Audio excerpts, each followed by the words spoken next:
Have you ever stood in your backyard, looked around, and felt trapped, like the fences are closing in, like there's just no room to breathe, to relax, to actually enjoy being outside? If that's you, I need you to hear this. You've been lied to. For years, people believed the only way to make a backyard feel bigger was to buy a bigger house, tear down fences, spend $20,000 on a full renovation.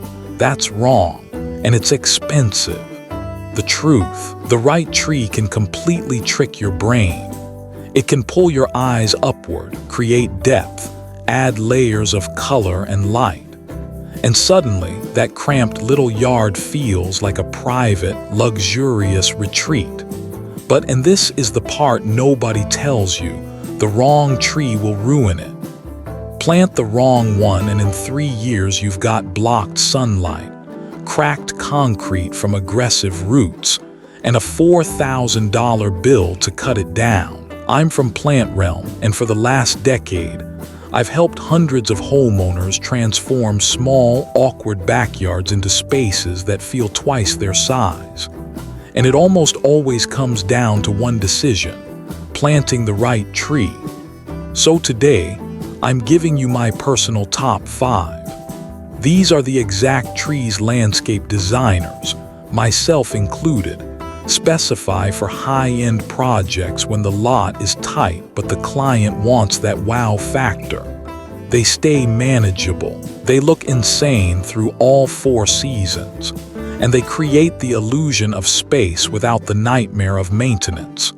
We're counting down from number 5 to the one tree I recommend if you only have room for one. Stick around, because number 1 has a secret feature in winter that most people have never seen. Let's get into it. Number 5, Japanese maple. If elegance had a tree, it would be the Japanese maple. Period. Here's why designers are obsessed with it for small yards. It doesn't create a wall. It creates a sculpture. See how the branches grow? They're layered, delicate, airy. Instead of a heavy block of shade that makes your yard feel like a cave, the Japanese maple filters sunlight. You get these dancing shadows on your patio. It feels open. It feels expensive. And the color, it's a show-off 12 months a year. Spring hits and you get these tiny, almost neon leaves unfolding. Summer brings deep greens or that moody burgundy that looks amazing against a light-colored house. But fall is when your neighbors will stop and stare. We're talking electric reds, fiery oranges, golds that look fake. Pro tip: if you want that insane fall color, give it morning sun and afternoon shade. Too much harsh sun bleaches it out. Most varieties, like Bloodgood or Crimson Queen, tap out between 10 and 20 feet. That's it. It will never eat your house. Plant one next to a patio where you sit with your coffee, or at the bend of a walkway so you discover it as you walk. Instantly, your yard has a focal point, a mood, a story. It doesn't crowd, it crowns. Number 4, Serviceberry. Okay, if you want a tree that works harder than you do, meet the Serviceberry. This is North America's best-kept secret. Homeowners have no idea it exists, but we use it in professional designs constantly. Why? Because it's never boring. Early spring, before anything else wakes up, this thing explodes. Clouds of delicate white flowers. It looks like it's snowing. You'll be the first yard on the block with color. Then summer. Those flowers turn into small, sweet berries. And that's when your backyard comes alive. Cardinals, robins, cedar waxwings. You'll have birds you've never seen before. Your kids will love it, but we're not done. Fall hits and the leaves go nuclear. Bright orange, fiery red. It's like the tree is on fire in the best way. And the shape, it's naturally open and airy. The canopy is light, so you get all that beauty, all that wildlife, without feeling like the tree is closing in on you. It usually tops out at 15 to 25 feet, perfect for under power lines close to a house or as a cluster of 3 for a natural privacy screen. Planting tip: it's not picky about soil, and it's native. So once it's established, you can basically forget about it. Low maintenance beauty is the name of the game here. Quick break here because I have to tell you the #1 mistake I see people make, and it costs them thousands. They go to the nursery, see a cute little 6-foot tree and think, perfect for my small yard. What they don't read is the tag that says mature height, 60 feet, spread 40 feet. 5 years later, that cute tree is pushing up their driveway, blocking all their windows, and the city is sending them a notice. Removal, $3,000 minimum. The secret isn't pruning. You cannot fight genetics. The secret is choosing trees that are genetically programmed to stay small, like the next one. This one is a cheat code for privacy. #3, Columnar hornbeam. Have you ever needed privacy, but had zero space?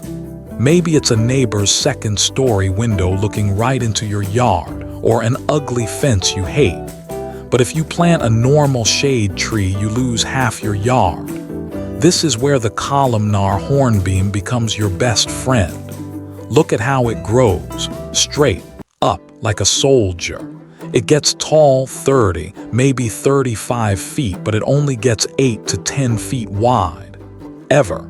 So you get the height of a big tree, the privacy of a big tree, the vertical drama of a big tree, while only sacrificing a tiny sliver of your ground space. Line 3 of these along a property line, and in a few years you have a living green wall. It feels architectural. It feels intentional. It feels designed. The leaves are this deep, sophisticated green all summer. Then fall comes and they turn a rich, buttery gold. Design tip: use it to frame a view.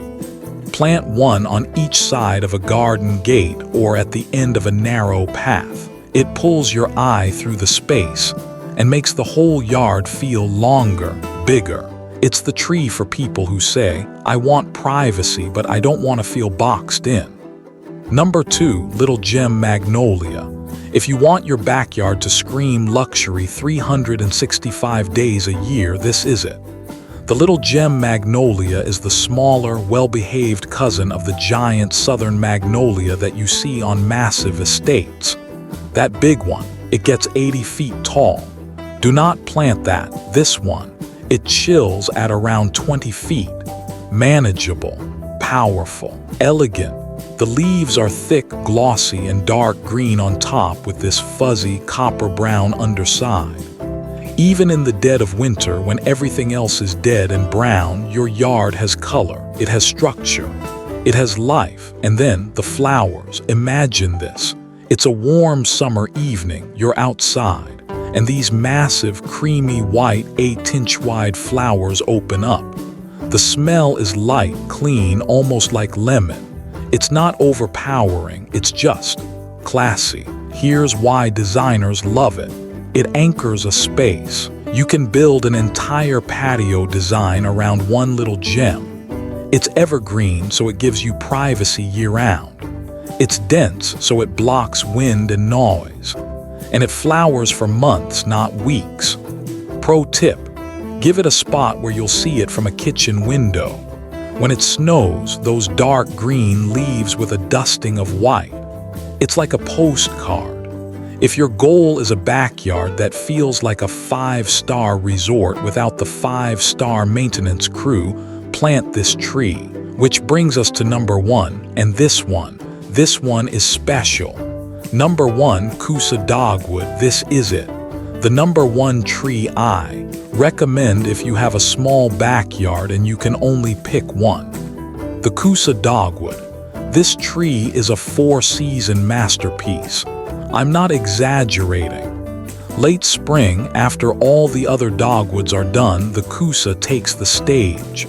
It gets covered in these elegant, star-shaped white flowers. They're actually bracts that look like they're floating above the branches. It's magical, like the tree is levitating. Summer comes and the branching structure is what makes it. It grows in these beautiful horizontal layers. That creates dappled, soft shade, not a dark cave. Your grass can still grow under it. Your patio still feels bright and open. Fall. The leaves turn this deep, rich burgundy and scarlet red. Better than a maple, in my opinion. And it gets these cool, raspberry-looking fruits that the birds go crazy for. And here's the secret I promised you. Winter, when everything is dead and boring. The Cusa dogwood still performs. The bark exfoliates.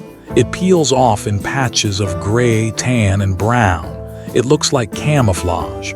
It gives you texture, pattern, and visual interest when you need it most. It usually tops out between 15 and 25 feet with a shape that's just balanced, perfectly proportioned.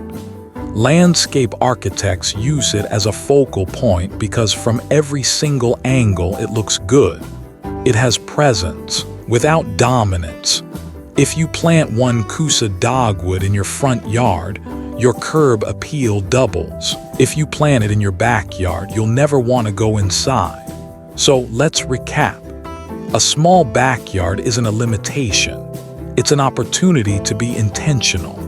Whether you choose the timeless elegance of the Japanese maple, the four-season show of the Serviceberry, the space-saving privacy of the Columnar hornbeam, the year-round luxury of the little gem Magnolia, or the unforgettable all-star performance of the Cusa dogwood. The secret is not planting more. It's planting smarter. One right tree will do more for your space than 5 wrong ones. So now I want to hear from you. Which one of these was your favorite? Are you Team Magnolia or Team Dogwood? Drop your pick in the comments below. I read every single one, and I'll help you figure out if it's right for your specific yard. And if you're serious about transforming your outdoor space. If you want more expert tips on choosing the perfect plants, designing landscapes that feel huge, and creating a backyard you're actually proud of, do me a favor. Hit that subscribe button. Tap the bell so you don't miss the next video, and give this one a thumbs up if you found it helpful. And share this with that one friend who keeps saying their backyard is too small to do anything with. Send them this video. I'm from Plant Realm, and I'll see you in the next one. Let's build something beautiful.